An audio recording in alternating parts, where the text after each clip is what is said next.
vamos a empezar a... Estamos grabando. La semana pasada vimos el inicio de lo que son los circuitos magnéticos, vimos como lo más básico, desde la densidad de campo, intensidad de campo eléctrico, intensidad de campo magnético, flujo magnético, vimos un poco también de los... bueno, aquí vamos a pasar a la siguiente parte. Vimos la semana pasada campo magnético, flujo magnético, intensidad de campo magnético, permeabilidad magnética, materiales magnéticos, histéresis de materiales ferromagnéticos y pérdidas en el núcleo. Eso fue lo que vimos específicamente la semana pasada. Vamos a hacer un pequeño repaso, por si acaso alguien no se acuerda. La idea es que ustedes puedan vayamos conversando estos chiquillos, que lo vayan preguntando, si va saliendo alguna duda o algo, que ustedes vayamos viendo todo esto juntos.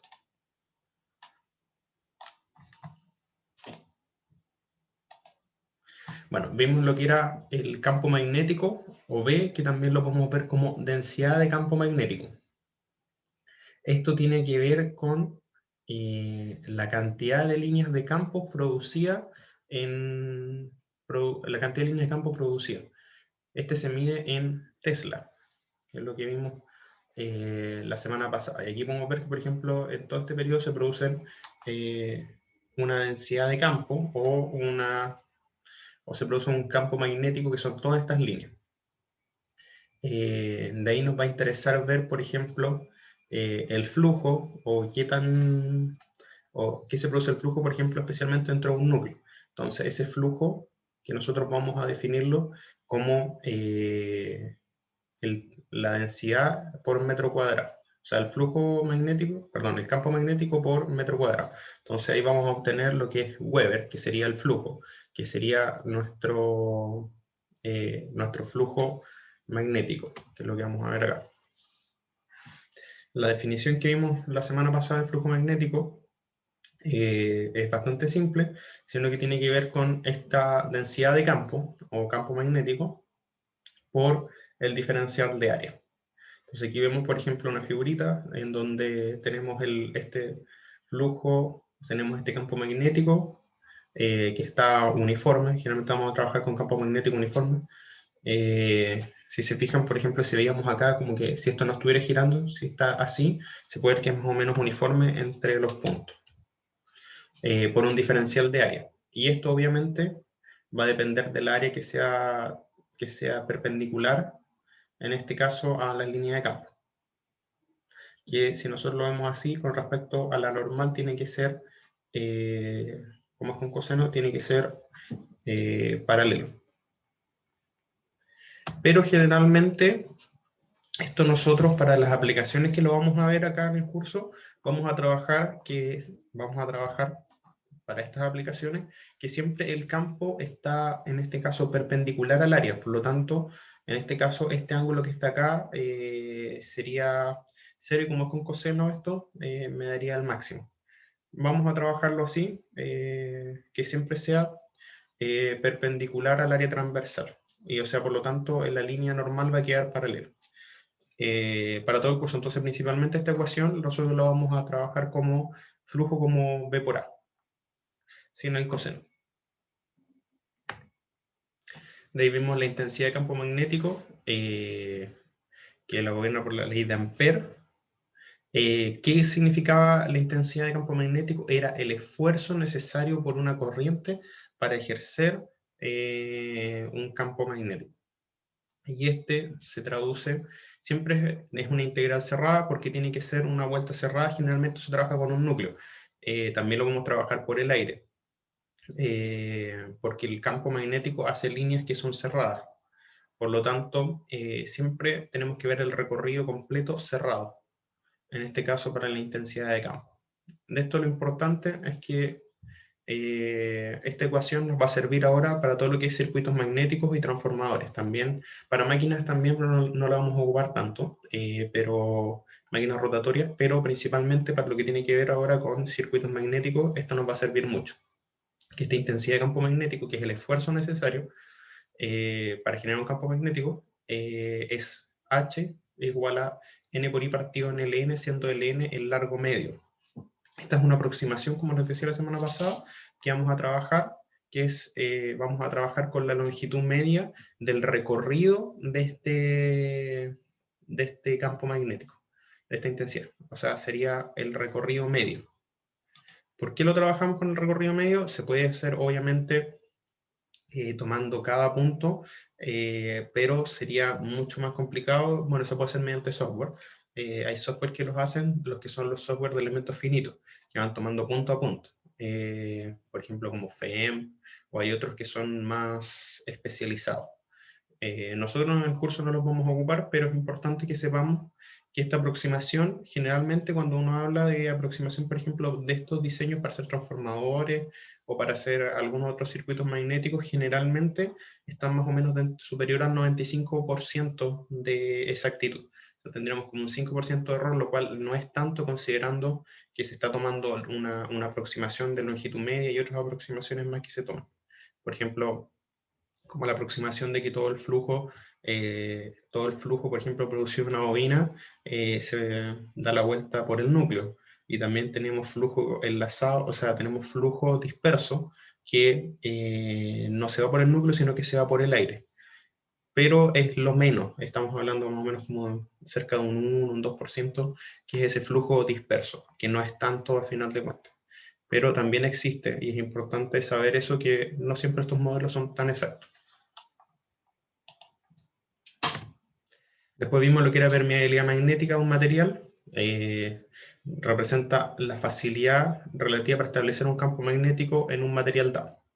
Esta permeabilidad se mide en henries por metro, henries partido por metro, y tenemos la permeabilidad en espacio libre en el aire, o en el vacío, que es lo mismo, decimos, y esta se denomina mu0. Mu0 tiene un valor de 4pi por 10 elevado a menos 7 henries, o henries partido por metro.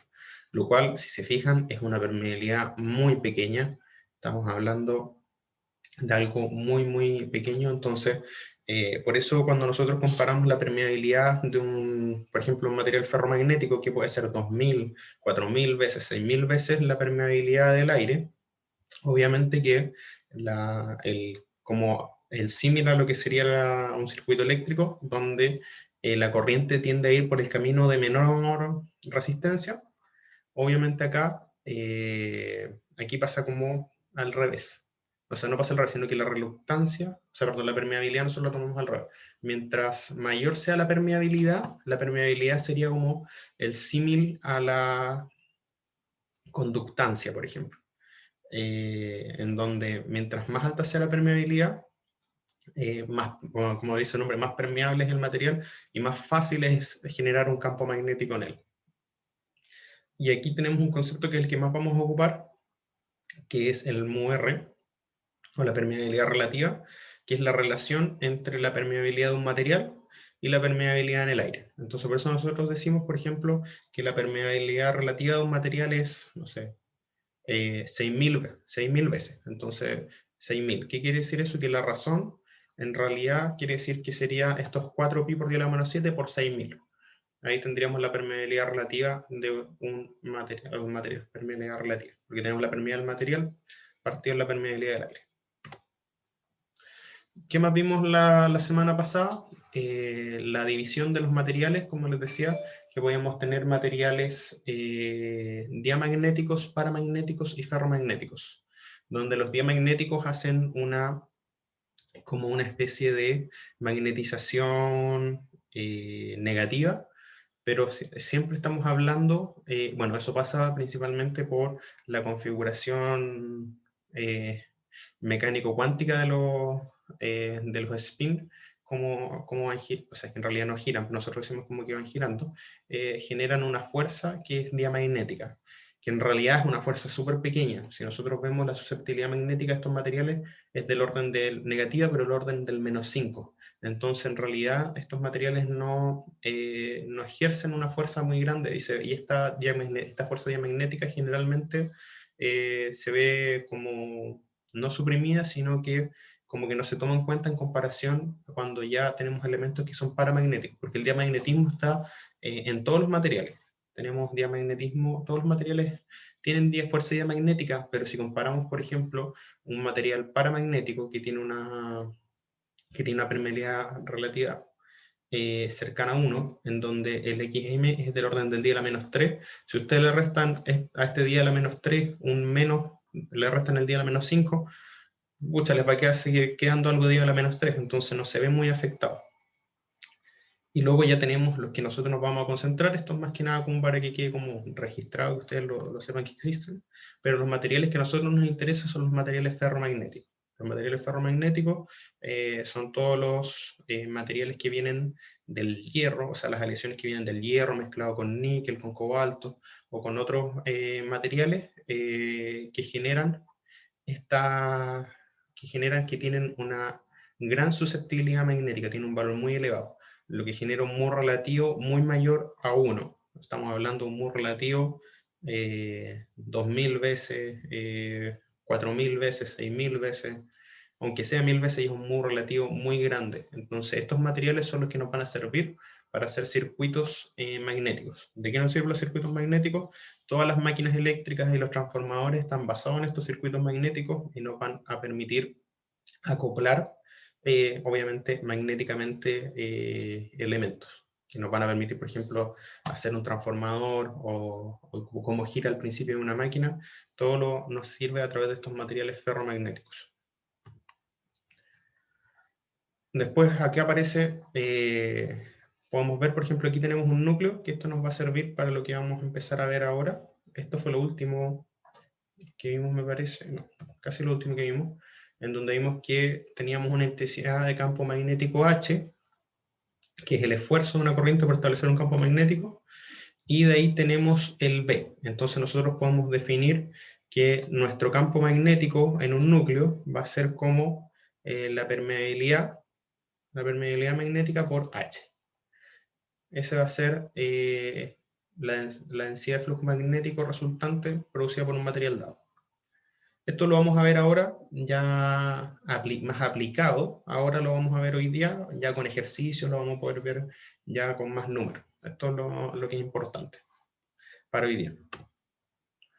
Y me parece que esto es como lo último que estuvimos viendo en la clase pasada, que vimos cómo era el proceso de magnetización de un material.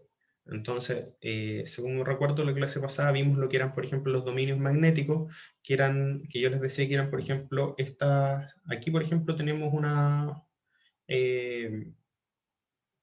zona magnética y estos puntitos que se ven dentro de distintos colores son los dominios magnéticos, que están alineados en distintas formas. A medida que nosotros vamos magnetizando esto a través de aplicarle, por ejemplo, una corriente inducida a este material, vamos a ir generando que se vaya saltando, o sea, que vayamos avanzando en esta curva. Como yo les decía, había un proceso que era reversible, que era esta pequeña parte de acá, y ya pasado este punto, los dominios ya no se pueden volver a orientar a como estaban anteriormente. Hasta este punto sí que vuelven a su zona cero, pero de ahí en adelante, ¿qué es lo que pasa con los dominios magnéticos? Para que se vuelvan a desorientar de la manera que estaban antes, se requiere una gran cantidad de energía. Lo mismo que para orientarlos se requiere energía, para desorientarlos después se va a requerir energía. Por lo tanto, siempre va a quedar una magnetización remanente o un magnetismo remanente que nos va a quedar en este punto. Entonces, por más de que ya pase por cero, por ejemplo, ya que la corriente es cero, siempre me va a quedar magnetizado en una pequeña cantidad el elemento ferromagnético. Esto es tan simple, por ejemplo, ustedes tienen un pedazo de fierro, que sea un pedazo de fierro, y ustedes le inducen una corriente que produzca un campo magnético alrededor. Esto va a hacer que esto se sature y me va a quedar este material magnetizado para siempre. Es similar, no sé si este es como el proceso que se ocupa para, por ejemplo, no sé si han dado cuenta de los destornilladores. ¿Alguno ocupa un destornillador con punta magnética? Sí. ¿Se han dado cuenta que no es como que tenga un imán? O sea, no tiene un imán, porque si no se rompería ese imán, sino que se magnetiza la punta y queda magnetizada, sino que sigue siendo de acero, porque ustedes pueden seguir después como desatornillando con él. Entonces, así uno magnetiza los elementos y quedan con un magnetismo remanente. Este magnetismo remanente va a permitir, obviamente, que imane otras cosas, en este caso. Entonces, similar a lo que pasa con eso, que en el fondo están creando un imán a partir de un elemento que es ferromagnético. En este caso, una aleación de acero. El acero, por ejemplo, el acero inoxidable no es magnético, o sea, sí es magnético, pero su magnetismo es muy leve, entonces no sirve como material ferromagnético, a diferencia de otras aleaciones de otros aceros. Bueno, aceros con níquel, fierros con níquel, esos son los mejores en este caso. Bueno, aquí tenemos los dominios que van creciendo, se van reordenando y al final quedan todos ordenados. Y aquí tenemos esto muy importante que estamos viendo la semana pasada, que nuestra curva, por ejemplo, hasta acá, hasta este periodo, por ejemplo, entre M y N, nuestra curva es lineal, o es más o menos lineal, eso quiere decir que es como una línea recta. ¿Qué quiere decir esto? Que si yo, por ejemplo, aumento 1 ampere, voy a generar un cierto avance acá en el campo magnético. Si yo aumento otro ampere, voy a generar el mismo, por ejemplo, decir 1 a 1. Después, si yo aumento 2, aquí voy a tener 2. Pero ¿qué pasa cuando salimos de la zona lineal? Esto se empieza a saturar. Entonces, cada vez yo voy a requerir un mayor esfuerzo. El esfuerzo, en este caso se puede traducir como N por I, como el número de vueltas, que el número de vueltas es, en una vez que ustedes ya hicieron una bobina, queda ese número de vueltas. Entonces no queda más que aumentar la corriente. Y al aumentar la corriente, se va haciendo que cada vez van a necesitar más corriente para lograr alinear más los dominios, entonces lograr una mayor cantidad de campo. ¿De qué me sirve esto? El campo, acá, el campo es proporcional al flujo. Entonces yo después voy a querer tener más flujo, porque mientras más flujo tenga, yo puedo generar un mayor voltaje, por ejemplo, en la salida, en un transformador. Pero ¿qué va a pasar? Que yo voy a tener un cierto límite, en este caso, que va a ser trabajar en la zona lineal, porque después, bueno, eso lo vamos a ir viendo cuando veamos, por ejemplo, transformadores. ¿Qué pasa? Que cada vez esto va a ir deformando más mi salida de corriente, porque yo voy a necesitar mucha corriente para generar un campo más grande. Eso es lo que estamos viendo. Esta curva es súper importante que la tengamos en mente. Y después vimos lo que era la histéresis ferromagnética. ¿Qué pasaba? Como yo les decía en la clase pasada y como lo está diciendo ahora, esto aquí va creciendo. Entonces, esto que nosotros vemos acá es, por ejemplo, esta acá, la primera parte, que lo vimos la semana pasada, que era como entre el punto A y el B. Se fijan que aquí está nuestra curva saturada. Llegamos, obviamente esto podría seguir siguiendo saturado, pero en este caso, si nosotros lo analizamos bien, lo que nosotros pensaríamos que debería pasar normalmente es que vaya de A a B, y luego de A, y luego de vuelta a A, y luego a D. Pero como les decía que estos materiales quedan con un magnetismo remanente, y es como decía que hay que ver la historia del material, que la historia del material nos va a dar hacia dónde va a seguir, pero ya una vez que se ocupó una vez y se magnetizó una vez, la historia es la misma siempre. O sea, siempre va a quedar magnetizado hasta este punto C. Entonces, lo que se genera acá, aquí tenemos el flujo residual o el magnetismo residual o remanente. Entonces, después en vez de ir de B a A, va a ir de B a C, y posteriormente tengo que, como esto por ejemplo sería una corriente sinusoidal, entonces obviamente esto debería subir, bajar, entonces va a dar la vuelta como veíamos ayer desde D, luego pasa por E y luego de vuelta a B, y ahí va siguiendo esta misma curva de histéresis, que esto lo vamos a ver después en el laboratorio. Cuando tengamos nuestro primer laboratorio de transformadores vamos a poder ver una curva de histéresis de un transformador y nos vamos a dar cuenta que se va cumpliendo y se va diseñando esta figurita que está acá. Mientras más gruesa sea la curva de histéresis, o sea, mientras más grande sea esta curva de histéresis, más pérdidas yo voy a tener conocidas como por histéresis. ¿Por qué? ¿Por qué quiere decir esto? Si se fijan acá hay un puntito, que es la fuerza magnetomotriz coercitiva. Esto quiere decir que es la cantidad de FEM, o fuerza magnetomotriz, la FMM, no la FEM de fuerza electromotriz, la FMM, que yo necesito para sacar este punto. O sea, en el fondo es como negativo, que sería como pasar de para desmagnetizar este núcleo. ¿Por qué? Porque quiero terminar de desmagnetizarlo para que pase por cero y luego vaya al ciclo negativo. Entonces, por lo tanto, mientras acá, si se fijan, esto se traduce, se fijan esta distancia, dice como la fuerza magnetomotriz coercitiva. Entonces, mientras más alejada esté esta, más fuerza voy a necesitar. Más fuerza se traduce en más corriente, y más corriente se traduce en más pérdida. Entonces, mientras más ancho sea esta curva de histéresis, más pérdidas voy a tener por histéresis. Ya. Y aparte de esta, teníamos otras pérdidas que también yo les decía la semana pasada, que son pérdidas que también están en los transformadores. Todo lo que vemos ahora de elementos, perdón, de circuitos magnéticos se va a traducir directamente a transformadores cuando lo empecemos a ver desde mañana. Por eso partimos con esto. Hay otra pérdida que se produce en los núcleos magnéticos, que era el que vimos, que nombramos la semana pasada también, que se llama el de las corrientes parásitas. Las corrientes parásitas son producto de que, a pesar de que, por ejemplo, el fierro es un material que no es tan buen conductor de corriente, aún así es un material que conduce corriente. Entonces, al yo generar un flujo magnético, el flujo magnético que circula también va a producir un voltaje. Y este voltaje se va a producir un voltaje en el núcleo de fierro. Entonces, al yo tener un voltaje y tener un elemento como el fierro que tiene cierta conductancia, o sea, que es conductor, pero no es muy buen conductor, va a generar corrientes dentro del núcleo. Y estas corrientes son como que se le conoce como corrientes parásitas. Y estas corrientes son como remolinos de corriente que se producen dentro del núcleo. ¿Y en qué se traducen? En calor. Entonces se calienta el núcleo. Y como todo lo que se traduce en calor es pérdida, al final tenemos pérdida. Entonces, aparte, estas pérdidas por corrientes parásitas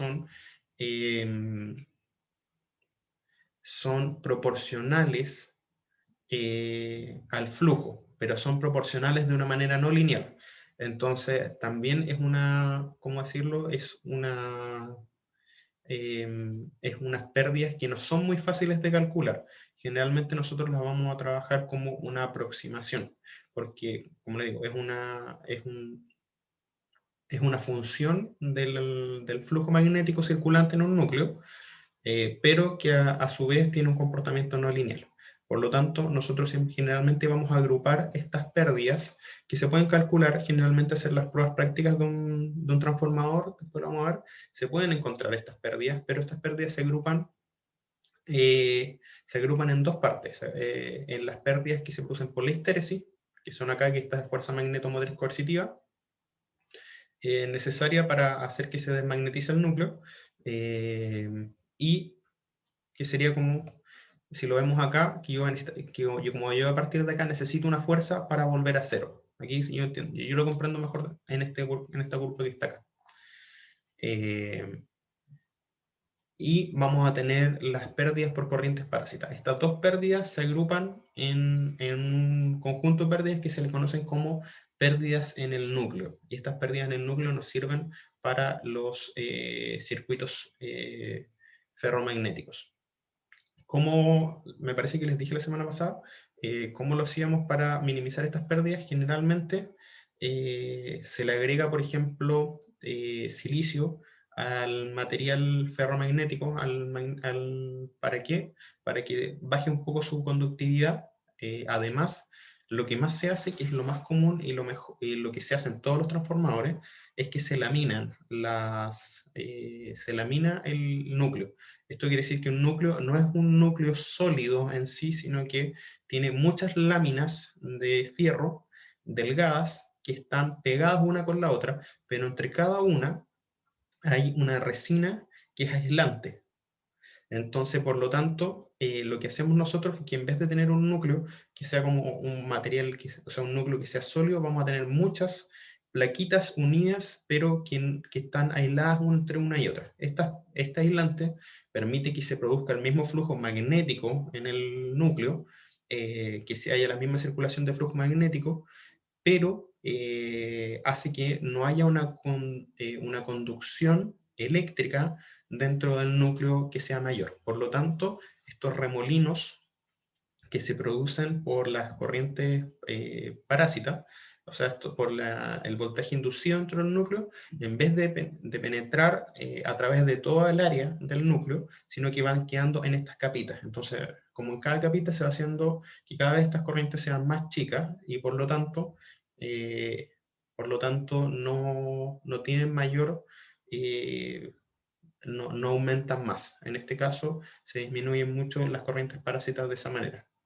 Y eso se hace porque estas pérdidas producen calor, se calientan los transformadores, hay que, por ejemplo, sumergirlos en aceite o que tengan otra clase de lubricación para que también se pueda refrigerar, y de esta manera se evita que se sobrecalienten.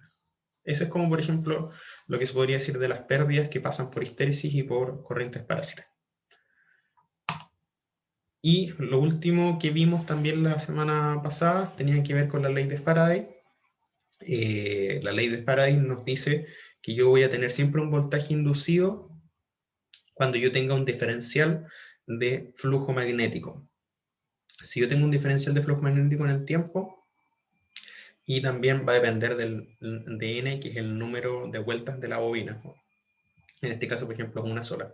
Y el símbolo negativo me lo da la ley de Lenz, en donde me dice que el flujo producido a través en esta bobina va a ser contrario al flujo inducido, porque ¿qué trata de hacer esto? De mantener siempre un estado neutro o cero. Entonces, ese me da este signo. Este signo en realidad no le vamos a tomar la mayor importancia porque me va a dar la dirección, más que nada, pero generalmente es importante saber de que si yo estoy con un flujo, este voltaje inducido va a generar un flujo contrario, una dirección contraria para evitar, en el fondo, es como para oponerse a lo que se está generando en este caso.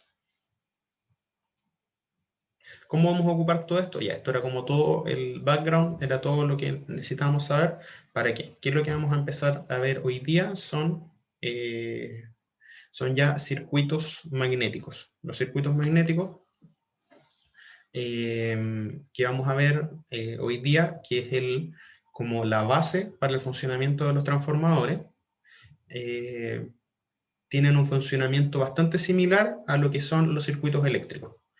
Esto se obtiene de combinar las ecuaciones que habíamos visto antiguamente, que eran, por ejemplo, la intensidad de campo, la de flujo magnético, la que estábamos viendo anteriormente, en donde tenemos la intensidad de campo, que es igual a n por i partido en ln, que acuérdense que esto es el largo medio de un núcleo, y teníamos el flujo magnético, que el flujo era la integral de b por dA, pero dijimos que como vamos a trabajar con que sea de manera transversal, esto va a ser b por a. Ahora bien, si combinamos esto, vamos a obtener que acá, como tenemos, vamos a obtener que el flujo magnético, en este caso, es igual a B por A, pero si nosotros lo traducimos, este B que está acá, nosotros lo podemos escribir como, ¿se acuerdan que vimos en una ecuación que podíamos decir que B era mu por H? Lo vimos acá está.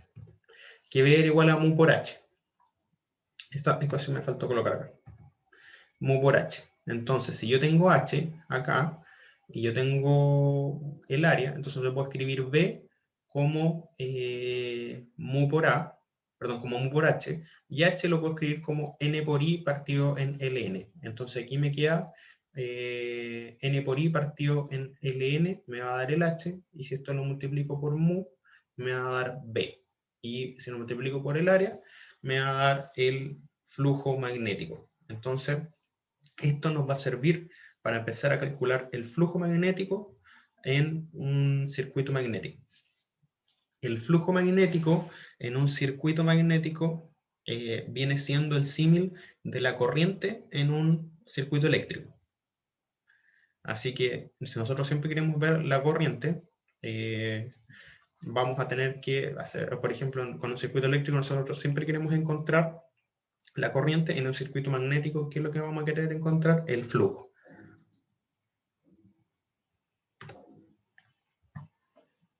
De ahí, como les decía antes, en un circuito eléctrico el voltaje también se le conoce como FEM o fuerza electromotriz, genera un flujo de corriente. Entonces, si yo tengo un voltaje conectado a una resistencia, voy a tener corriente circulando, un flujo de corriente circulando por ese circuito.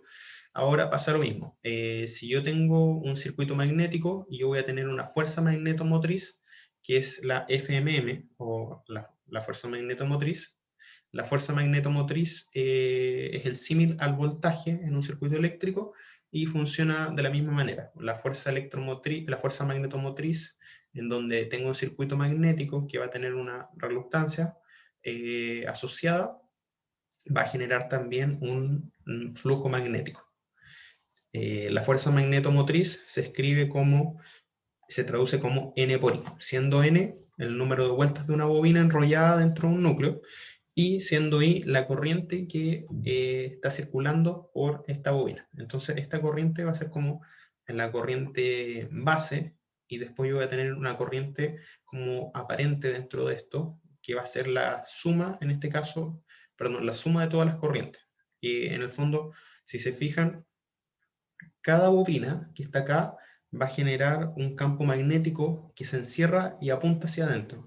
Entonces, la suma de todo esto me va a generar una fuerza magnetomotriz que va a ser esta FMM, que va a depender, como les decía, de la cantidad de corriente que entra a las bobinas y el número de vueltas. Y esto ocasiona un flujo acá. Si se fijan, acá tenemos, esto va a ser como una especie de circuito que lo vamos a ver ahora, que vamos a tener, por ejemplo, una sección transversal.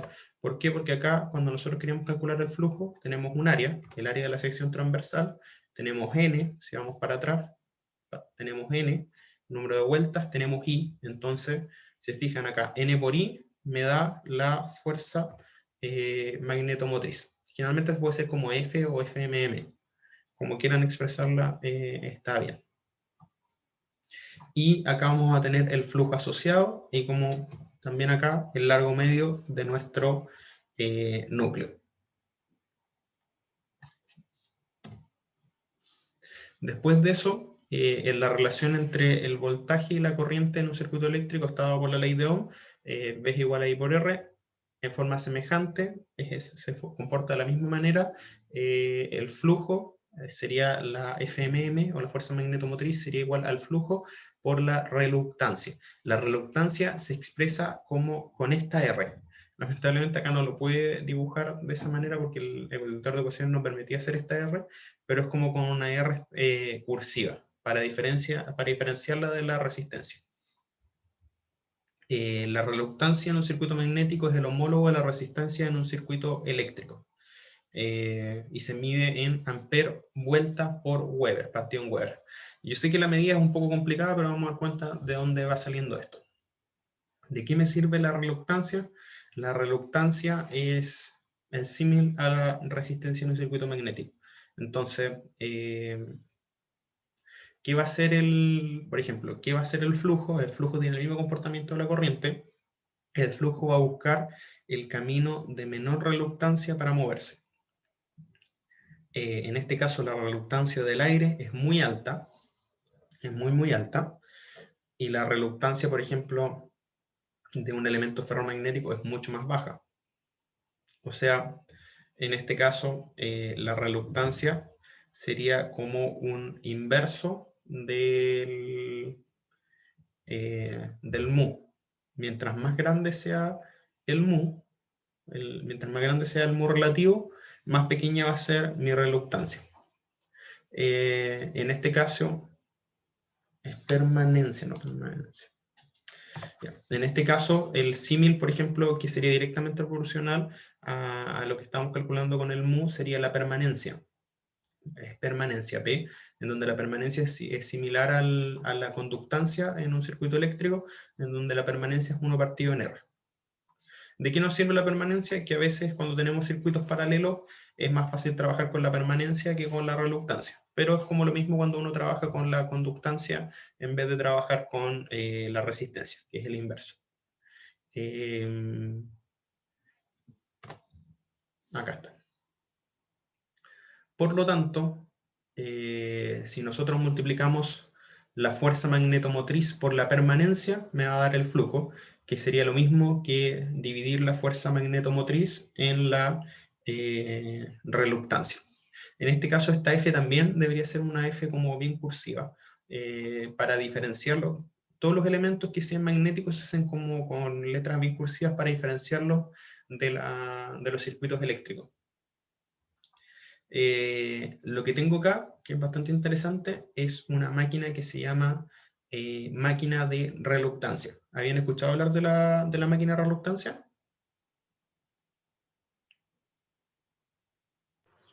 No. ¿Alguien No, profe. había No, escuchado profe. hablar de la máquina síncrona de reluctancia? Ya.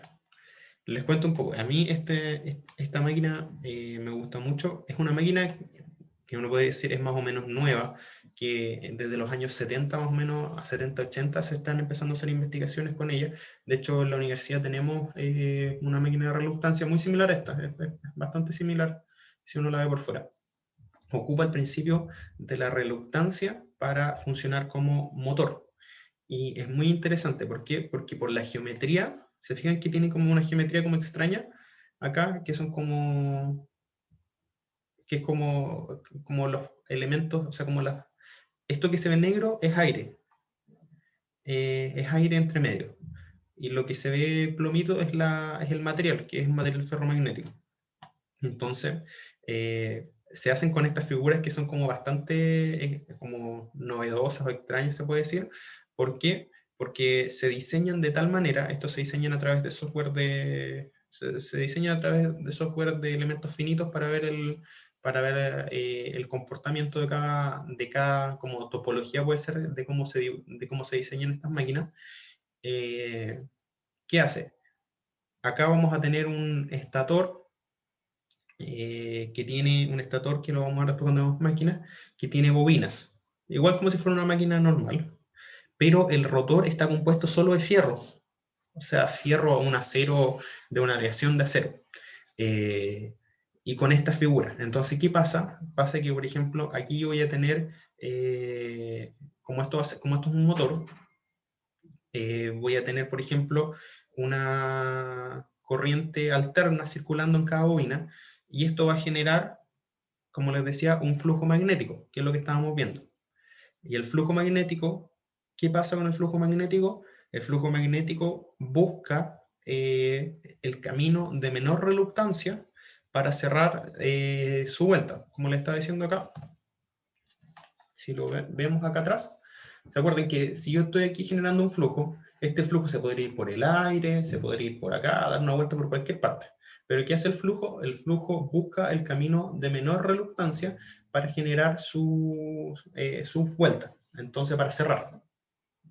¿Qué pasa acá? Entonces, como en este caso este fierro es de menor reluctancia que el aire, va a generar este cierre por dentro del núcleo. Aquí pasa lo mismo. Voy a estar generando acá, por ejemplo, voltaje acá, porque esto está conectado y tengo bobinas que están generando voltaje. Y este voltaje, como esto es fierro, va a generar un flujo magnético, porque aquí hay un campo magnético. Y como tengo una reluctancia acá, asociada a la máquina, va a generar un flujo magnético. Lo interesante de esto es que como este va a empezar a buscar el camino de menor flujo, perdón, el flujo va a buscar el camino de menor reluctancia, esta máquina va a empezar a moverse. ¿Por qué? Porque forma caminos de menor reluctancia. Entonces, esta va a empezar a rotar y cada vez que vaya pasando que hay otra bobina, va a ejercer una fuerza, y esta fuerza, como lo que vamos a ver ahora al final de la clase, que tiene que ver con la fuerza, que lo tienen que haber visto en física probablemente, y en física 1, física 2, física en el colegio, que cuando yo tengo, por ejemplo, tengo una bobina y tengo un campo magnético, este genera una fuerza. Entonces esta va a generar una fuerza y va a hacer que este rotor empiece a girar. ¿Por qué? Porque va a empezar a buscar el camino de menor reluctancia. Entonces, como esta va a ser una onda sinusoidal y están desfasados, van a hacer que esto empiece a girar. Y acá no hay bobina. Entonces nosotros sabemos, generalmente por el principio básico sabemos de motores, que tiene que haber bobinas en el núcleo y tiene que haber un campo magnético en el rotor, que puede ser, por ejemplo, un imán, o puede ser en este caso, eh, bobina.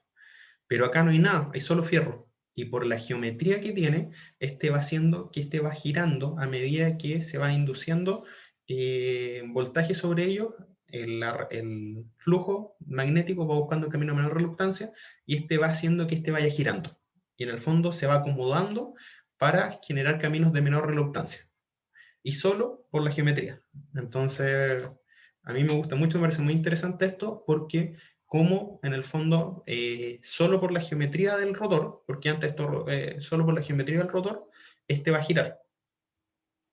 Obviamente, aquí para hacerla, por ejemplo, para controlarlas, hay que hacer unos controladores que ya son más complicados, en donde después vamos a tener que ver el eje de cuadratura y el eje directo, y ver cómo se van alineando y cómo se van moviendo, que eso ya es un poco más complicado.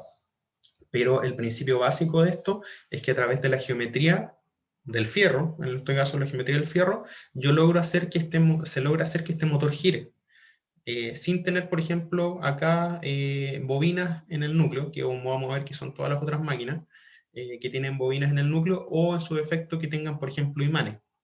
Que vamos a ver después que hay máquinas que tienen imanes, por ejemplo, acá, y motores que tienen imanes, y acá yo le genero un campo eléctrico, o sea, genero inducción eléctrica a través de la bobina, y esto va a hacer que gire.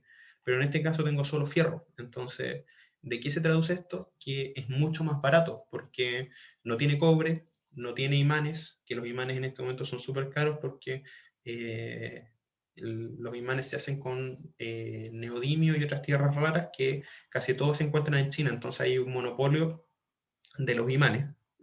Hay un monopolio de los imanes en donde ellos tienen casi toda la producción la extracción de estas tierras raras para formar imanes para las máquinas. Por lo tanto se ha vuelto mucho más caro, y así salió esta máquina de reluctancia, en donde esto es mucho más económico porque, bueno, se tiene el principio que es más caro hacer en un principio estas figuras, pero ya una vez que se empiezan a hacer en masa, esto es fierro, ¿no? Y el fierro es súper barato en comparación a los otros materiales, lo cual es súper interesante. Y esto solo a través del principio de la reluctancia.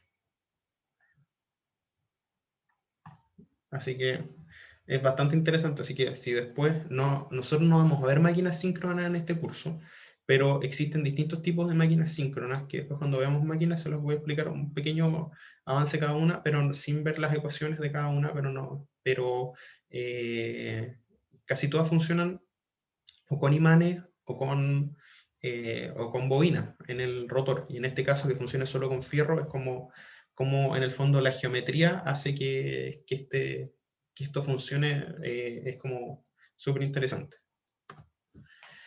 Volviendo a lo que estábamos haciendo, lo que estamos viendo, esto es súper sencillo, chiquillos. Los circuitos magnéticos se comportan de la misma manera que los circuitos eléctricos. Vamos a tener una reluctancia equivalente en un circuito.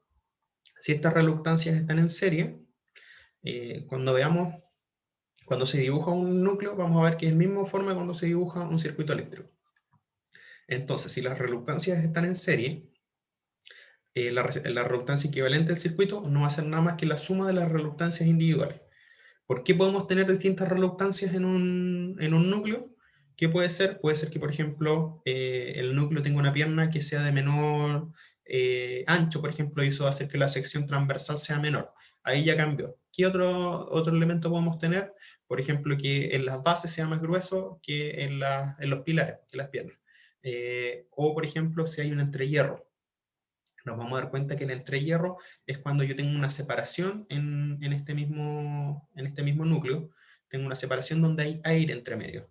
Y el aire, como sabemos, tiene una reluctancia que es muy alta, y por lo tanto ahí voy a tener que ver esta reluctancia equivalente porque voy a tener un entrehierro.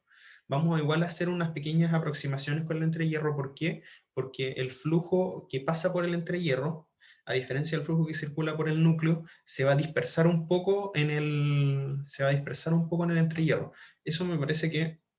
Ah, sí, lo tengo acá, así que se los voy a dibujar después. Se dispersa un poco en el entrehierro, que lo vamos a ver en la siguiente diapo. De la misma manera que las resistencias, cuando están en paralelo, las reluctancias se combinan, que 1 partido la reluctancia equivalente va a ser a 1 partido en R1, 1 partido más 1 partido en R2, más 1 partido en la reluctancia 3. Esto, se fijan, igual que los circuitos en paralelo, entonces se va haciendo bastante sencillo de visualizar. Ya, ¿qué pasa? ¿Qué pasa, por ejemplo, aquí? Cuando, esto lo voy a dibujar. Ya, por ejemplo, aquí tengo una sección transversal, pero ¿qué pasa si acá esta sección transversal que tenemos acá está dividida? Por ejemplo, como esto, pero todo esto, imagínense que es aire, que yo tengo abierto acá, este núcleo. Tal vez con un núcleo magnético, por ejemplo, un transformador, esto no tiene mucho sentido, pero después vamos a dar cuenta que para las máquinas eléctricas esto va a tener mucho sentido, que haya un entrehierro, un air gap, le dicen en inglés. Entonces, ¿qué pasa cuando esto está abierto? Se fijan que ahora vamos a tener una reluctancia distinta. Vamos a tener una reluctancia que, por ejemplo, si todo este núcleo es del mismo ancho, vamos a tener una sola sección transversal y por lo tanto vamos a tener una reluctancia en toda esta parte del núcleo, que va a depender del largo. Pero acá para cerrar, que obviamente tenemos que cerrar la vuelta, vamos a tener acá que va a circular aire, o sea, va a circular flujo por el aire. ¿Ya? ¿Qué va a pasar con esto? Voy a hacer un dibujito como otro dibujito como por acá, como para que podamos ver esto así. Y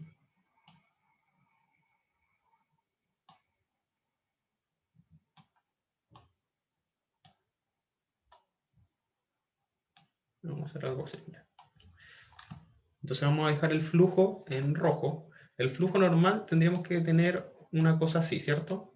Si nosotros nos imaginamos que el flujo va a saltar, ¿cómo decir? Va a saltar, sino que va a circular desde esta parte del que estamos con material ferromagnético hasta la otra parte de manera recta, por el área de este entrehierro. Pero ¿qué pasa? Que vamos a ver una cierta distorsión del flujo. ¿Por qué? Porque aquí vamos a tener espacios abiertos. Entonces, por ejemplo, esto va a empezar a ser algo así. Cada vez un poco más así. No tan pronunciado, pero no sé si me entiendes. El flujo va a empezar a hacer esto. Entonces, ¿qué va a pasar? Vamos a tener una distorsión del flujo que va a tratar de tener, que se va a empezar como a curvar. ¿Cómo podemos solucionar esto? Se hace una aproximación en donde nosotros podemos decir de que podemos decir que el área del entrehierro es mayor que el área real del entrehierro. Entonces, podemos decir que la superficie transversal por donde circula el flujo, vamos a decir que es un porcentaje mayor que se estima del porcentaje que es en realidad el entrehierro, porque si se fijan en el entrehierro, si nosotros lo medimos acá, tiene la misma sección transversal que el núcleo, pero este se va a ver como aumentado debido a esta distorsión que se produce en el flujo cuando circula por el entrehierro. Generalmente esto se traduce en que vamos a tener un porcentaje, vamos a decir esto, un porcentaje de área más grande. Entonces vamos a decir, por ejemplo, que el entrehierro, debido al efecto del flujo, se va a considerar un 5% más grande de su sección normal, o un 10%, o un 20%. Cada ejercicio les va a dar una manera distinta. Pero esto se produce porque aquí tenemos una distorsión del flujo.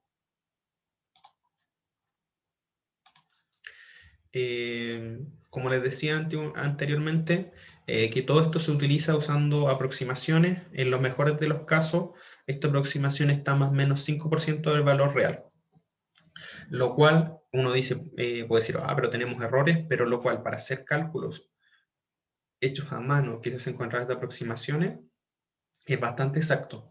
De hecho, hasta hace muchos años, hasta hace un par de, no sé, hasta hace algunos años atrás, los diseños todos se hacían así, a mano, por ejemplo, de transformadores y todo, porque no había las herramientas computacionales que existen ahora para calcular estos elementos a través de software que tuvieran cálculo de elementos finitos, en donde hoy en día, no sé, estamos hablando hace 20 años atrás, 30 años atrás, ya estaban funcionando de esta manera, pero todo el principio, imagínense, desde que estamos funcionando con redes eléctricas a nivel mundial hasta que se ocuparon ya los computadores con los software que existen hoy día de modelación, todos estos cálculos se hacían así, a mano. ¿Por qué? Porque imagínense que hace un software de elementos finitos, es que evalúa cada punto. Entonces, por eso es elementos finitos, porque no es como una modelación que uno diga que haga como aproximaciones o que sea lineal, sino que va evaluando cada punto. Entonces, esas simulaciones de modelos se demoran mucho tiempo. Se demoran mucho tiempo en funcionar. De hecho, ¿cuál era el problema? ¿Qué pasa? De repente que estas simulaciones duran días, a veces duran días completos, 2, 3 días. Y he escuchado más de una vez que alguien estaba terminando su simulación, al segundo día se cortó la luz y perdió todo el avance y tuvo que empezar de nuevo todos estos días para volver a hacer esto, porque va tomando punto por punto, lo cual si se toman millones o miles de puntos, esto se va a demorar mucho en hacer esta simulación. ¿Qué inexactitudes existen? Considerar que todo el flujo circula por el núcleo, tomar la longitud media y la sección transversal, asumir una permeabilidad constante. Al existir entre hierros, la sección transversal efectiva es mayor debido al efecto marginal, que yo les decía, tenemos un efecto marginal acá debido a la distorsión que se produce del flujo. ¿Qué les decía que el flujo circula por el núcleo? Existe un flujo que se llama flujo disperso o flujo de dispersión, que es este flujo que, por ejemplo, en este caso, imagínense que, como yo les decía, el flujo va a circular en esta dirección. Pero ¿qué pasa? Que también este flujo puede circular por el aire. Entonces va a dar vuelta de esta manera. Va a dar vuelta de esta manera y va a volver a la bobina, donde se está generando este flujo. Entonces va a dar vueltas y se va a cerrar por el aire. Eso vamos a tener una cantidad de flujo disperso. El flujo disperso, por ejemplo, en un transformador bien hecho, es muy bajo. Entonces estamos hablando de que generalmente se puede ignorar. Pero en el fondo esto también nos va a generar una inexactitud. ¿Por qué? Porque a pesar de que el flujo busca el camino de menor reluctancia, igual hay ciertas líneas de flujo que se escapan y circulan por el aire. ¿Qué más? Que la sección, si se fijan, estamos tomando una sección media, siendo que esto no es tan exacto porque aquí, por ejemplo, tenemos a esquinas, que las esquinas generalmente son los puntos en donde se producen más problemas. Además, bueno, distintos, por ejemplo, cuando tenemos un toroide, donde tenemos, por ejemplo, un núcleo que es circular, por ejemplo, también se puede ver de esa manera como un mejor aprovechamiento, pero es mucho más sencillo y mucho más fácil construir núcleos que sean cuadrados para la manera constructiva, eh,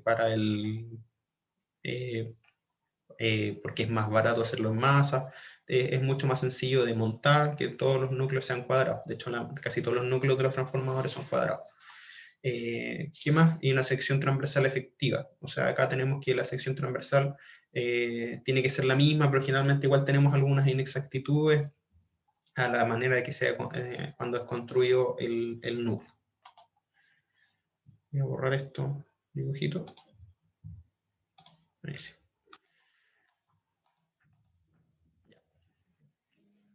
Ahora vamos a partir con un pequeño ejemplo aquí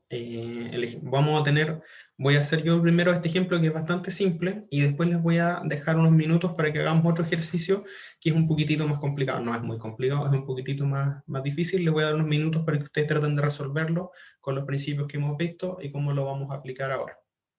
Si se fijan, si alguna vez han visto como la forma de un transformador, este núcleo es muy parecido a un transformador. Si tuviéramos otra bobina acá, podríamos decir que esto sería como una especie de transformador monofásico. Ya. Vamos a ver acá que tenemos un núcleo ferromagnético cuya longitud media es de 40 centímetros. Este dato es importante, ya nos están dando la longitud media. Si no, tendríamos que calcularla. ¿Cómo la calcularíamos? Por ejemplo, si tenemos la distancia de acá a acá, por ejemplo, les voy a decir para el ejercicio después, si tengo la distancia de acá a acá, tengo que calcular la longitud del camino, la longitud del recorrido medio. No es la longitud media de esto, no es la mitad, sino que es la longitud del recorrido medio. Eso quiere decir de que si yo tengo este punto y este punto de acá, yo tengo que calcular este punto medio de acá y este punto medio de acá. Entonces sí, la longitud del recorrido medio sería esta que está en azul. Entonces calculo la pierna, le calculo la mitad y tengo este punto de acá. Y acá igual, este punto de acá y tengo este de acá.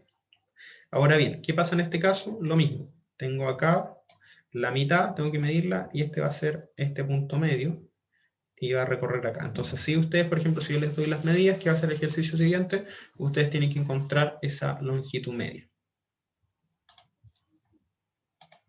Ya nos dice que la longitud media es de 40 centímetros. El área de la sección transversal también me la están dando, que es de 12. Por ejemplo, esto puede ser de 4 y esto de 3 centímetros.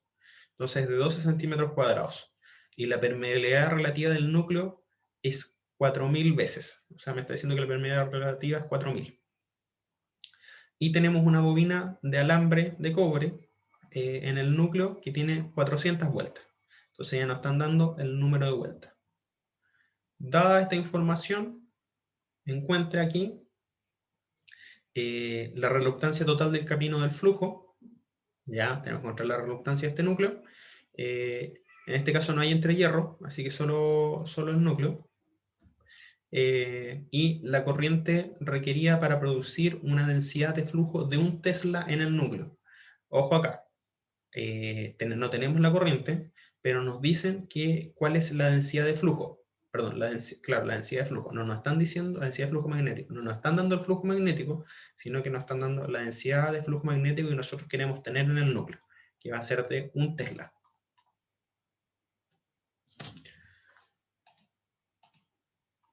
Bueno, lo primero acá es determinar la reluctancia del núcleo. En este caso es sencillo, ya que se tiene solo un área transversal.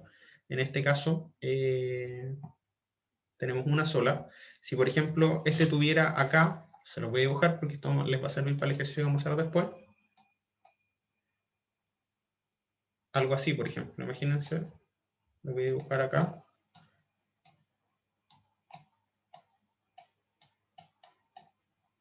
Se imaginan acá, este lo ampliamos y ahora tiene 3 piernas.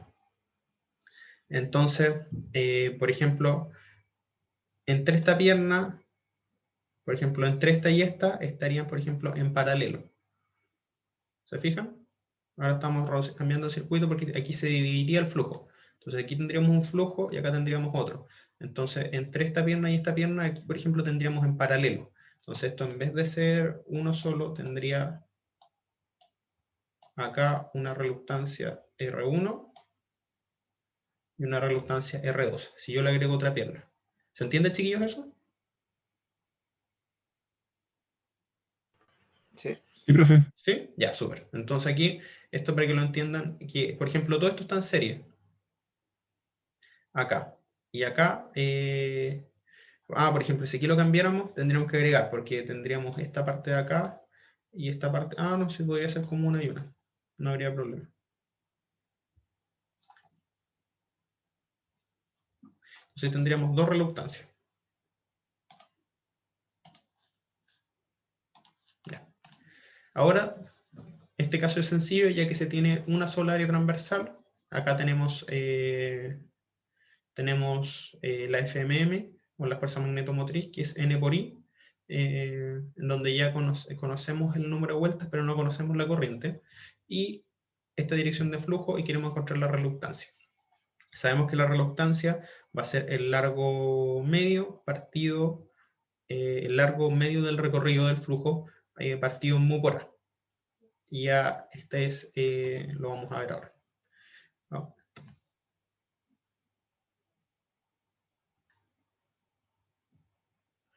Mu, que está acá, es la permeabilidad del material, porque nos dieron la permeabilidad relativa. Entonces, en este caso, es sencillo, ya que tenemos una sola área transversal, por lo tanto vamos a tener una sola reluctancia. Nos dan el largo del recorrido medio, que nos dicen que es 40 centímetros, por lo tanto 40 por 10 a la menos 2 metros, y el mu, que sería el mu relativo por el mu del aire. Entonces tenemos 4000 por 4 por pi por 10 a la menos 7, y el área, que es de 12 centímetros cuadrados, por lo tanto por 10 a la menos 4. Así que ahí tenemos los 12 centímetros cuadrados. Esto todo expresado en metros cuadrados y henries por metro. Por lo tanto, acá nos da que la reluctancia, si nosotros hacemos este cálculo, la reluctancia nos da de 66.314.56 amperes por vuelta partido en Weber. Esta es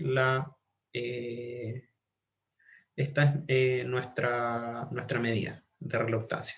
Ampere vuelta partido por Weber. Igual es rara la medida, pero es como, ahora vamos a ver por qué funciona de esa manera.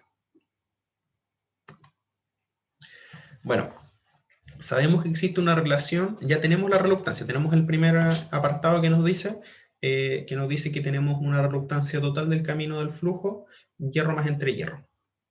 Y ahora nos pide la corriente requerida. Esa no tenemos todavía cómo calcularla, pero sí nos dice que tenemos un campo, que queremos que la densidad de flujo sea de 1 Tesla en el núcleo. Como ya tenemos la reluctancia, sabemos que existe una relación entre la fuerza magnetomotriz, el flujo y la reluctancia, que sería hasta acá, fuerza magnetomotriz es igual a flujo por reluctancia. Y por otro lado, sabemos que existe una relación entre el flujo magnético y la densidad de flujo magnético. Entonces sabemos que la densidad de flujo, sabemos que el flujo es igual a la densidad de flujo magnético por el área que tenemos acá. Y por lo tanto, si nosotros cambiamos acá, podemos encontrar la relación entre la fuerza magnetomotriz, que es igual a N por I, y podemos reescribir la ecuación como N por I es igual a bar. Bar siendo B el campo, la densidad de flujo magnético, siendo A el área y R la reluctancia. Y en la fuerza magnetomotriz la escribimos como el número de vueltas por la corriente. ¿Qué queremos saber? Nuestra incógnita acá es la corriente. Por lo tanto, si sabemos que queremos obtener un Tesla de flujo circulante en el núcleo, un Tesla de densidad de flujo en el núcleo, exactamente, la corriente es igual a la densidad de flujo por el área, por la reluctancia partido del número de vueltas.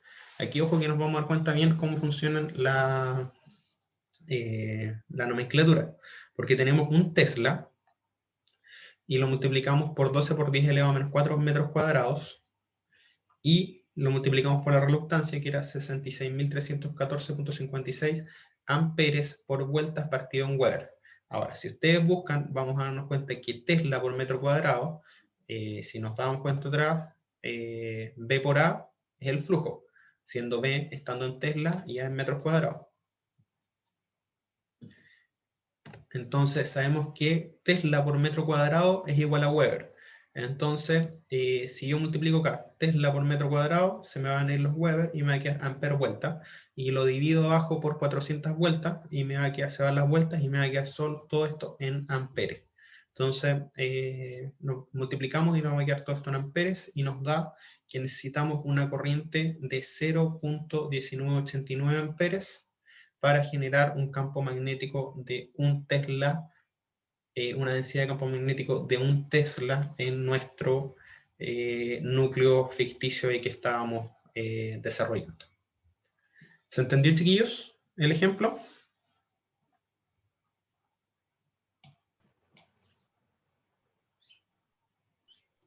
No sé si alguien Sí, tiene profe. alguno. No sé si Glenda, Constanza, Ignacio, Alejandro, ¿alguna pregunta? ¿Se entendió, chiquillo? No, profe, por mi parte entendí todo bien. Y ahora vamos a ver si entendieron.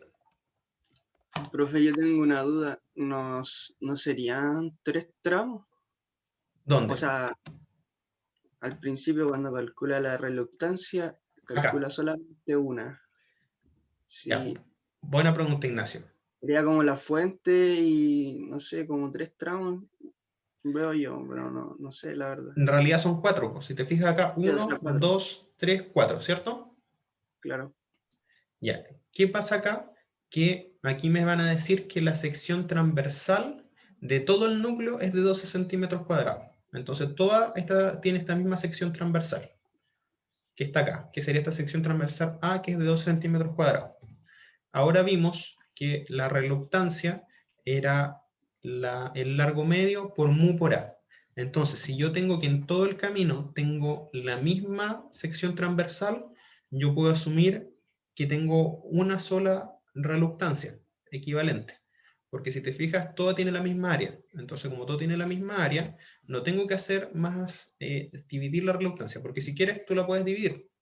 En este caso, puedes calcular acá, pero en este caso no nos dan las longitudes, nos dan la longitud media nomás.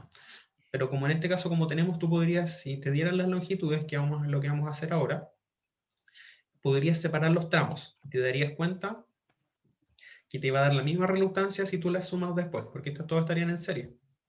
Este tramo con este tramo y este tramo y este tramo están en serie. No tengo derivaciones de flujo. Por lo tanto, es uno solo y están en serie. Si yo sumo todos estos, te va a dar el mismo flujo que nos dio antes porque todos tienen la misma sección transversal. No sé si se entiende ahí, Ignacio. Sí, profe, sí, se entiende. Es como sumar cuatro resistencias en serie. Es lo mismo que decir, ah, tengo una sola. El símil, para los que, bueno, la pregunta de Ignacio, el símil de esto sería como si ustedes tuvieran, por ejemplo, cuatro conductores del mismo calibre o de la misma sección transversal. Van a ser los cuatro, van a tener la misma resistencia cada uno. Entonces yo puedo decir que es una sola resistencia. Ahora, ¿qué pasa si yo entre medio, por ejemplo, tengo un conductor que sea, por ejemplo, de 10 milímetros cuadrados, luego tengo de 8 y luego tengo de 12 y luego tengo de 8 de nuevo? Cada uno va a tener una resistencia distinta. Entonces, cuando yo los sume, no puedo decir que es una sola resistencia total de estos cuatro cables conectados, sino que tendría que sumar las resistencias individuales de cada uno para ver cuánto va a ser la corriente que circula por ese cable. Ese cableado que está como compuesto de distintos cables. Aquí pasa lo mismo. Como tenemos uno solo, se asume uno solo. Ahora vamos a ver qué pasa de otra manera. Ya, chiquillos, ahora le voy a colocar pausa a esto, o sea, le voy a explicar y voy a colocar pausa. Tenemos un ejemplo 2, se tiene un núcleo de hierro laminado con los siguientes datos, que están acá. Tenemos que la corriente que circula por la bobina, esta corriente I1 es de 10 amperes. Tenemos que el número de vueltas de esta bobina es de 2000 vueltas. La profundidad del núcleo es de 4 centímetros. El largo del entrehierro, acá tenemos un entrehierro, el largo del entrehierro es de 1 milímetro. Y tenemos que la permeabilidad relativa del hierro es de 2000 veces la permeabilidad del aire. El efecto marginal del entrehierro es de un 5%. ¿Se acuerdan que les dije el efecto marginal? ¿Qué quiere decir? Que el área aumenta un 5% su valor. Y acá tienen ustedes un núcleo. Acá están todos los largos de cada parte. Y tienen que encontrar entonces cuál es la densidad de flujo en el entrehierro. Acuérdense que la densidad de flujo se mide en Tesla. Así que voy a colocarle pausa al video ahora. Ya, chiquilla. Ahora sí, ¿cómo van?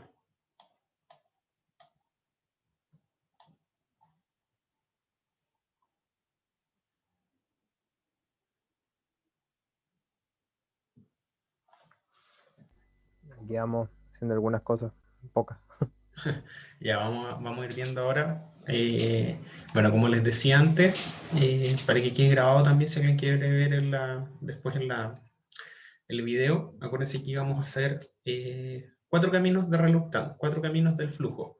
El primero es el que está en serie con la bobina o con la fuerza magnetomotriz. Este de acá, que sería este que está en azul, que dibujamos en azul, que sería esta primera parte, este primer camino de reluctancia. Después se dividen entre el camino verde y el camino rojo, hasta estos puntos que están acá. El camino verde es el que pasa por la pierna del medio, y acá hay 2 reluctancias. La primera que sería la del material ferromagnético, y la otra que sería la reluctancia del entrehierro. Y luego tendríamos una reluctancia, la reluctancia 2, que sería el camino que está en rojo, que es exactamente igual al camino que está en azul. Entonces vamos a tener 4 reluctancias para calcular. Datos acá importantes: número de vueltas, tenemos la profundidad del núcleo que nos va a dar la sección transversal. Y aquí es importante que vayamos viendo la longitud media. Por ejemplo, en la primera parte, que vamos a ir viendo acá, voy a borrar, y vamos a ir viendo acá las longitudes medias.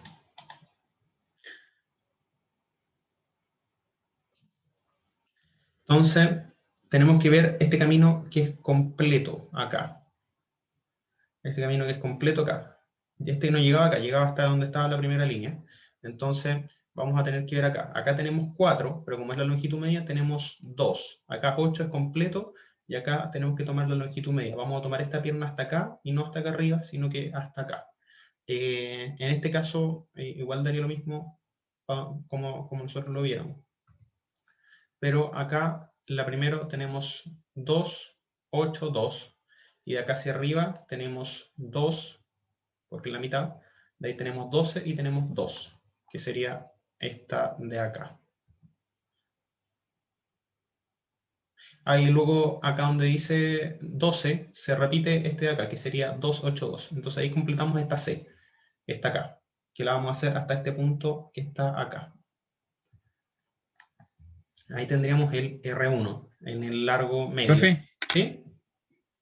me parece que hay un error ahí, sí, porque se suma 2 veces en el cálculo de R1, en la suma de las longitudes. ¿Ya? Porque está sumando 2 veces el 12 y debería sumarse 2 veces el 8. Porque el 8 está en la parte, la pierna de arriba y la de abajo, y el 12 está como a la izquierda. Sí, no, lo que pasa es que acá te suma este 12 de nuevo, porque es 8 más 2 más 2, que sería esta pierna, que sería acá.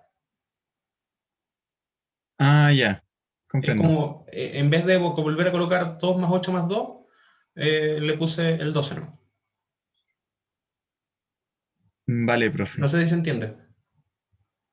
Sí, Sí, sí se entendí sí. ahora. Entonces tendríamos este 2 más 8 más 2, que sería 12, y la que sube acá, y luego completando la C. Ahí tendríamos el primer camino del flujo, que sería hasta acá, que sería la C. No era hasta acá donde les había dicho primero, sino que era hasta este punto de acá, al medio. Después vamos a tomar este solo hasta acá. No, igual lo tomamos hasta acá. Profe, Sí. ahí me confundí. No sé si es hasta arriba, Se hasta repiten, dónde considero la longitud. se superponen uno sobre el otro, porque como es medio, se superponen uno sobre el otro. A ver, si los voy a dibujar de nuevo para que lo vean. Como es longitud del flujo, tenemos que imaginar que el flujo va circulando acá, entonces hasta este punto, hasta la mitad. Y vamos a ver dónde se deriva, porque es la longitud media del recorrido del flujo, no la longitud media como decir, de física del material, del núcleo. Sí, es que a mí me dio 36 y en el apunte salía 40, creo. O sea, esa es la suma, si usted suma todo esa longitud me dio como, o sea, en el apunte da 40 y a mí me dio 36. A Entonces ver, ahí me confundí. vamos a visualizarlo. Falta sumar donde está el entrehierro, el profe lo cortó antes. Te faltaría sumar 2 abajo y 2 arriba. Y ahí te llega a 40. A ver, entonces, si sumamos acá, el primero me da 2, 8 y 2, ¿cierto? Ahí tenemos 12. Sí. Sí. De aquí, en esta parte de acá, sumaría 2, 12 y 2, lo que me daría 16. Entonces tendría 16 más 12 más 12.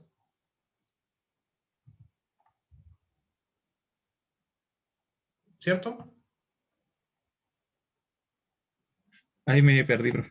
O sea, me Acá confundí menos. más. Acá tengo, en la mitad de esto es 2, ¿cierto? Longitud media. De ahí tengo ¿Sí? 8 y de ahí tengo 2. Hasta esta derivación. Ya. Entonces, en este largo me da 12, ¿Sí? que sería el mismo que ¿Comprendo? está acá arriba. 12 más 12, 24. 24. Sí. Y de ahí, este de acá, la mitad de este es 2. De ahí Sí. tengo 12 y luego tengo 2 de nuevo. Entonces, la suma de estos me daría 2 más 12 más 2 me daría 16. Entonces tengo 24 más 16. Más 16. Ah, ya, ok.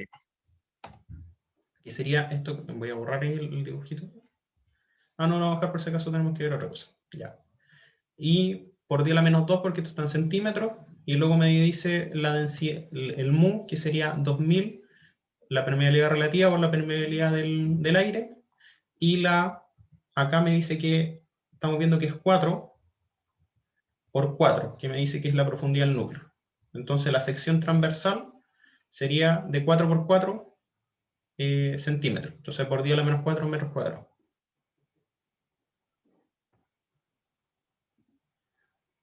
Y ese sería el R1, que sería igual al R2. Se repiten ambos caminos. Ambos caminos. Y después tendría dos caminos acá. En realidad es uno solo, pero está cortado por el entrehierro. Así que voy a borrar los dibujitos ahora que ya. Ahí sí. Y entonces luego tendría un R3, que era el camino de acá. El camino donde se derivaba el flujo, que era 2 más 12 más 2. Que en el fondo serían acá 16. 16 menos el entrehierro. Ojo ahí. Y le tenemos que restar acá el entrehierro, en el R3. Y el entrehierro es de 1 por 10 a la menos 3. Nos vamos a dar cuenta que este efecto de restar el entrehierro no es mucho en realidad. No me va a afectar mucho al cálculo final, pero igual para ser más exactos hay que hacerlo. ¿Profe? ¿Sí? Sí, la última consulta. Entonces se superponen los 2 centímetros arriba y los 2 abajo, ¿cierto? Es válido tanto para la R1 y para la R3. Sí, lo que pasa no es que se superpongan, sino que lo que estamos viendo no es una longitud física acá, sino que es la longitud del recorrido del flujo. Entonces imagínate que el flujo hace este recorrido, pero que me quedó Sí. chueco, entonces estaría acá. Entonces, si tú tomas este recorrido del flujo y este recorrido, si tú sumas, no es que se superpongan, sino que acá estoy con el punto. Imaginen que el flujo hace una línea recta. Estamos imaginando que el flujo hace este camino en recto, a pesar de que el flujo en realidad está circulando por todo el material. No sé si se entiende, que no es como que se superpongan, sino que Sí, este es el punto de derivación. vale, sí, sí, entendí. Ya. Entonces, vamos ahora con el R1 que es igual a R2, entonces ya matamos dos pájaros de un tiro. Y si se fijan todos aquí, este está en serie. Este es como el flujo inicial, que sería como cuando calculamos la corriente en un circuito, la corriente que sale de la fuente. Entonces después derivamos acá esta pierna, o sea, perdón, no derivamos, sino que se deriva en esta pierna el flujo y en esta otra pierna. Tengo dos flujos. Entonces este flujo de acá se divide en dos. Entonces voy a tener acá R3 y RG en esta pierna y R2 en esta pierna. Entonces tenemos que R1, nos vamos a dar cuenta que R1 es bastante chiquitita la reluctancia, o sea que ejerce un menor esfuerzo para generar un flujo. Acá, R1 y R2 en comparación con el RG, nos vamos a dar cuenta. El R3, lo mismo que habíamos hecho antes, son 16 centímetros el recorrido del flujo por esa pierna, y tenemos, perdón, son 16 menos 1 milímetro. O sea, serían 15.9 centímetros. Si es que no me equivoco, sí, 15.9 centímetros.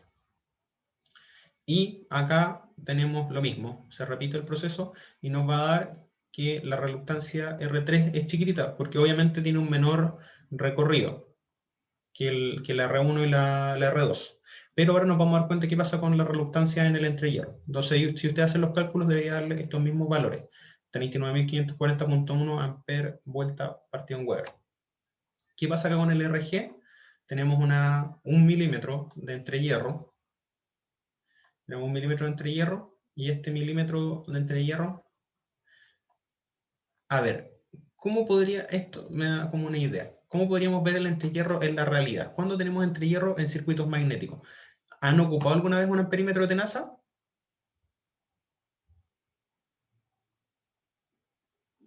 Sí, Se han dado cuenta que el amperímetro de tenaza uno lo abre y lo cierra, ¿cierto? Y que debería chocar entre ellas las caras del material ferromagnético. A veces tienen, cuando no es directo, generalmente es directo. Como que se limita el tema que tenga plástico. Ahí. ¿Se han dado cuenta que chocan? Ya. claro. Cuando chocan, no chocan 100%. Generalmente queda un pequeño entrehierro, que puede ser menos de 1 milímetro, pero vamos a ver que ese entrehierro también afecta en el flujo. Entonces eso hace que sean menos exactas. Los que son más exactos son los que son por ejemplo, los sensores de efecto Hall, que son completamente cerrados, que no se abren y uno tiene que introducir el cable. Pero son muy complicados, por ejemplo, cuando uno quiere usarlos en la práctica. Pero esos son más precisos. Ya. Ahora tenemos el RG, que sería el del gap, del air gap, por eso es como RG del entrehierro. Sería 1 por 10 a la menos 3, y acá la permeabilidad del aire. Y acá, ojo acá que dijimos que el efecto marginal iba a ser un 5%, por eso se multiplica el área transversal por un 5%, un 1.05. Y si se fijan, miren esta relación. Aquí teníamos distancias mucho más grandes, y teníamos 99.000, 39.000, y acá al tiro tenemos 1 milímetro, pero en el aire, y la reluctancia aumentó a 473.000. Estamos hablando que es casi 5 veces mayor al camino, por ejemplo, de la R1 y la R2, en ese milímetro que pasó por el aire. Le estamos diciendo que es muy difícil, que tenemos una reluctancia, o sea que es un mayor esfuerzo para circular el flujo por ese aire, por ese entrehierro.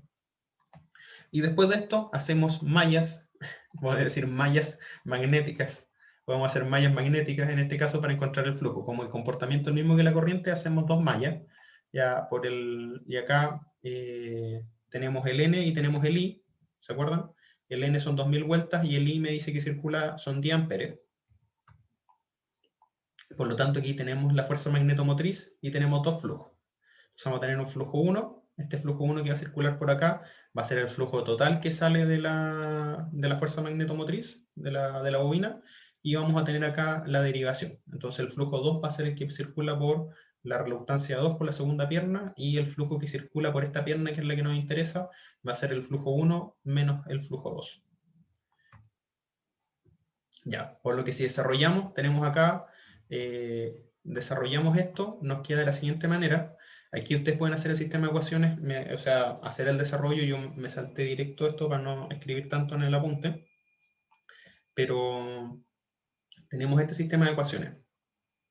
Nos queda R1, o sea, flujo 1, multiplicado acá, como la suma de R1 más R3 más RG, que sería esto de acá, menos el flujo 2 acá, que sería, cuando circulo por esta pierna, que sería esta parte de acá, que sería menos 513.000, y 513.000 tiene que ser acá el R3 más el flujo del RG.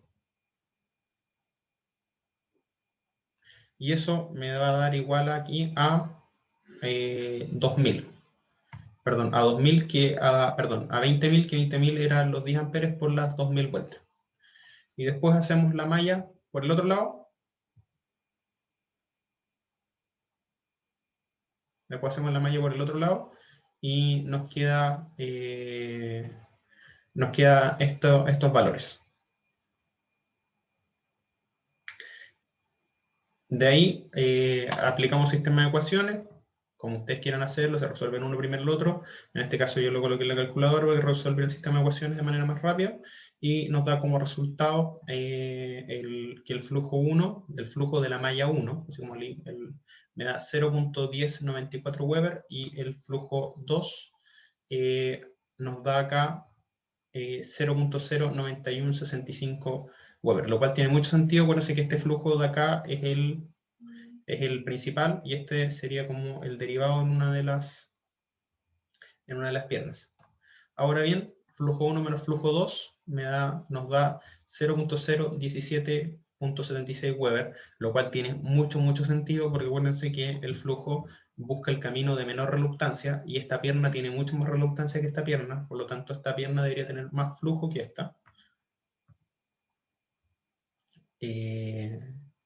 Y ahora que ya tenemos el flujo circulante, ¿qué nos pedían calcular? La densidad de flujo que circula en el entrehierro, que hay en el entrehierro.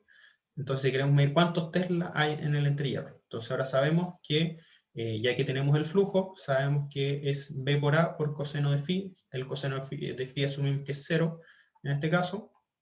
Y como la sección transversal es perpendicular al flujo, eso quiere decir que la normal está en ángulo 0 con esto. La densidad del flujo en el entrehierro será, acuérdense que tenemos un efecto marginal en donde tenemos un 5% más, por lo tanto tengo esta densidad de flujo, la divido en el área transversal, aumentada en este por el efecto marginal, y me da que vamos a tener 10.574 Tesla en el entrehierro, lo cual es un campo magnético muy fuerte. ¿Ya, chiquillos? ¿Se entiende? ¿Quedó alguna duda? No, profe, ahora se entiende completamente. ¿Sí? ¿Se entiende? Es súper simple. Una vez que ya tenemos los valores de la reluctancia, es como hacer un circuito eléctrico.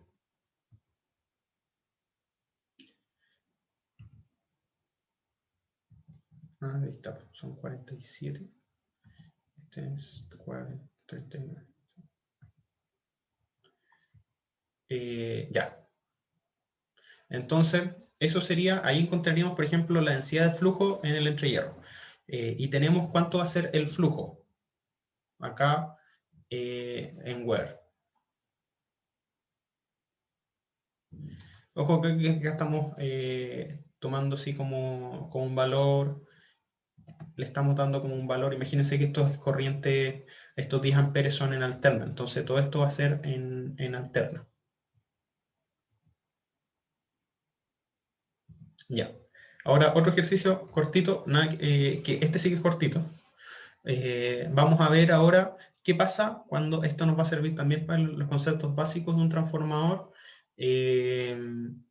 Imaginemos que tenemos una bobina, el mismo sistema que teníamos antes. Tenemos una bobina alrededor de un núcleo de hierro. Esto se parece mucho al primer ejercicio que hicimos. Si nos dicen que si el flujo en el núcleo está dado por la ecuación 0,5 seno de 100 pi t Weber, esto imagínense que es por... bueno, imaginémonos que este es el flujo magnético que tenemos en nuestro núcleo. Me van a preguntar ¿cuál será el voltaje acá inducido? ¿Cuál es el voltaje inducido en esta bobina? Si yo tengo acá generando imaginémonos que acá tenemos otra bobina que está generando este campo magnético, este flujo magnético en esta bobina acá que no está conectada a nada. Que sería como el principio del transformador.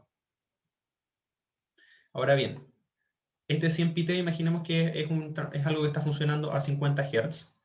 Por eso es el omega t, 100 pi t, tenemos que está funcionando a 100 Hz. Y nos dice que el flujo es de 0.5 Weber, por ejemplo, con esta función sinusoidal. Ahora, recordamos la ley de Faraday. En este caso no le antepongo el signo negativo porque no queremos ver la dirección del voltaje, sino que queremos ver solo el valor, así que podemos omitir ese signo negativo. Y tenemos que el voltaje inducido es de 100 vueltas por la derivada del flujo. En este caso, la derivada del flujo sería la derivada de 0.5 seno de 100 pi-t. Y si nosotros derivamos esto, nos va a quedar como que el voltaje inducido va a ser igual a, pasamos multiplicando el 100 pi para acá, junto con el 0,5, y nos queda, nos queda como coseno del valor, y por lo tanto nos queda como 15.707.9 coseno de 100 pi-t volt. O sea, imagínense que tenemos 100 vueltas y tenemos un campo de 0,5 Weber con esta función, una función sinusoidal, 0,5 Weber me van a generar un voltaje a la salida de 15.707. O sea, estamos hablando de un transformador de distribución, de un transformador grande. ¿Se fijan? 15.000 volts. Otra forma de expresar esto también sería como el voltaje inducido por 15.707.9 seno de 100 pi-t más 90 grados, o sea, desfasado a 90 grados. Sería otra forma de expresarlo. Eso es para que tengamos en cuenta la ley de Faraday también, que quiere decir que si nosotros tenemos un voltaje, si tenemos un flujo magnético, este flujo magnético en una bobina también genera un voltaje. Entonces, por ejemplo, si nosotros acá teníamos esta bobina, teníamos nuestro sistema anterior, imagínense que acá, en este sistema, nosotros conectamos ahora otra bobina.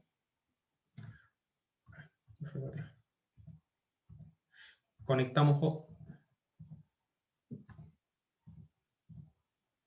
otra bobina acá, y esta bobina tiene una circulación de corriente y esta no. Entonces, esto es el principio de un transformador. Esto va a hacer que ahora, esto voy a generar un flujo magnético a través de esta bobina y voy a generar un voltaje en la otra. Es así de simple lo que vamos a ver después del principio de cómo funcionan los transformadores. Así que está ahí. Y de ahí tenemos, estos son dos cositas súper cortitas, que estos son los principios básicos del funcionamiento de las máquinas eléctricas, que lo vamos a ver en la segunda unidad, perdón, en la tercera unidad, que es el voltaje inducido. Creo que me falta, ahí está. Tengo que, la fuerza inducida en un alambre. ¿Qué pasa cuando yo tengo un alambre? Este alambre, imaginémonos que es un alambre liso, pero esto puede ser una bobina también. Una bobina, la fuerza inducida en un alambre. Entonces, ¿qué va a pasar? Que si yo tengo una corriente circulando por este alambre puede ser una bobina, puede ser un conductor, y tengo un campo magnético, tengo una densidad de campo, voy a generar una fuerza sobre este, ¿cómo se llama? Sobre este conductor, sobre este alambre, que es el principio de las máquinas lineales y rotativas. Las máquinas lineales no se ocupan las máquinas rotativas, sino que hace en el fondo que este campo vaya girando para que este también cable sí vaya girando. Donde I es la magnitud de la corriente que circula por el alambre, L es la longitud del alambre con la dirección definida por la corriente, por el flujo de la corriente, y B es el vector de densidad de flujo. Entonces me va a quedar que la fuerza va a ser I por L, o sea, I por L por B por seno de phi, siendo phi el ángulo que hay entre cruz, entre el largo y el campo, la densidad de campo. Eso me quiere decir de que si ustedes tienen una densidad de flujo, producen ahora una densidad de flujo y le colocan un alambre cargado, o sea, que es una bobina que, por ejemplo, un alambre que esté circulando corriente, este se va a mover, porque va a tener una fuerza en el fondo que está generando, una fuerza que lo está empujando. Esto tienen que haberlo visto en electromagnetismo, en teoría electromagnética, hace varios años atrás. Y por último, tenemos el voltaje inducido en un alambre que se mueve en un campo magnético. ¿Qué pasa? Lo mismo que antes, teníamos esto acá, pero ahora, si yo tengo este cable que se está moviendo a una velocidad de alambre, con una longitud, que va a ser la longitud, va a depender de la longitud que esté sobre o que esté afectada por el campo magnético, este se va a generar una inducción. Esto quiere decir que, por ejemplo, tenemos este cable que tenía una corriente circulante, se estaba moviendo, y al ya empezar a moverse, vamos a tener que tiene velocidad. Al tener velocidad, se va a generar una inducción sobre este cable. Y este cable...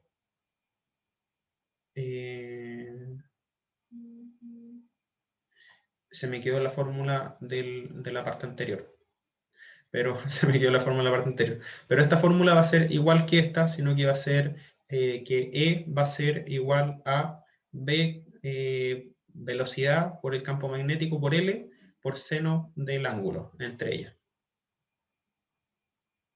Entonces, esa va a generar un campo magnético, o sea, va a generar el campo magnético, cuando hay velocidad, va a generar una inducción, que ese es el principio de las máquinas eléctricas. O sea, si yo, el principio de un generador, si yo tengo un campo magnético, por ejemplo, un imán, y este imán lo hago girar, va a tener una velocidad, no va a ser una velocidad lineal, sino que va a ser una velocidad tangencial, puede ser una velocidad que vaya de giro. Entonces, si yo tengo esto, que va a estar sometido a, por ejemplo, en una bobina, que va a estar sometido a este campo magnético en movimiento, me va a generar una inducción. Y ese es el principio de un generador eléctrico, que lo vamos a ver en un par de semanas más, que cuando empecemos a ver máquinas eléctricas. Pero esto es importante, que son los principios básicos de los circuitos magnéticos. Eso, chiquillos. ¿Consulta? No por ahora, profe, todo claro. ¿El resto, chiquillos, alguna consulta? ¿Quedó ¿No, claro? profe? Ya. Ya, chiquillos, entonces con eso estaríamos listos, nos estaríamos viendo mañana. Mañana les voy a entregar una tarea en clase para que la hagan y después la puedan subir en campo. ¿Se acuerdan que les dije que este semestre iba a tomar 2 pruebas y iba a mandar una cierta cantidad de tareas? Y que si completaban cierta cantidad de tareas bien hechas iban a tener una nota de tareas. O sea, iba a haber una nota por tareas. Así que les voy a mandar generalmente las tareas los viernes para que tengan más tiempo para hacerlo, para que ustedes las puedan ir desarrollando. Las tareas va a ser de lo mismo que estamos viendo en clase. En este caso, la de esta semana va a ser un ejercicio como de circuito magnético súper parecido al que hicimos.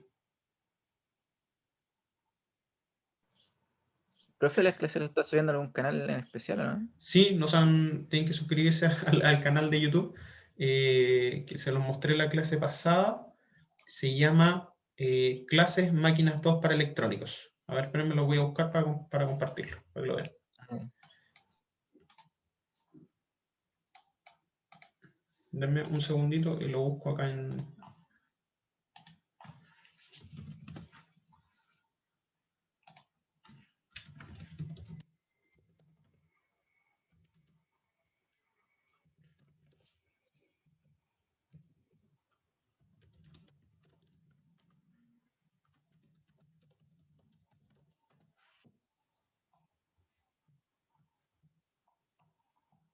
Ya.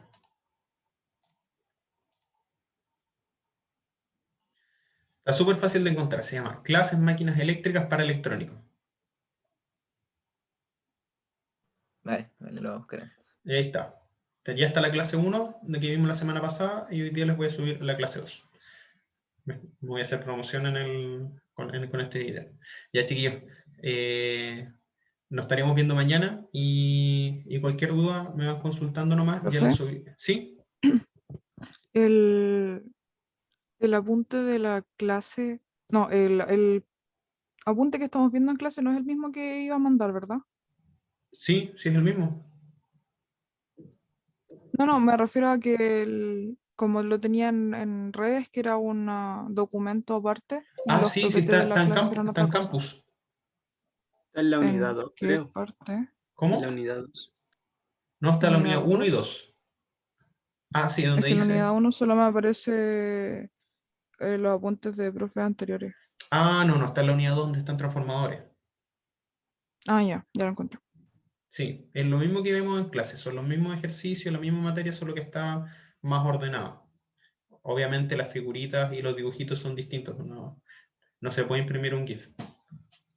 Así que ahí queda para que ustedes lo vayan viendo.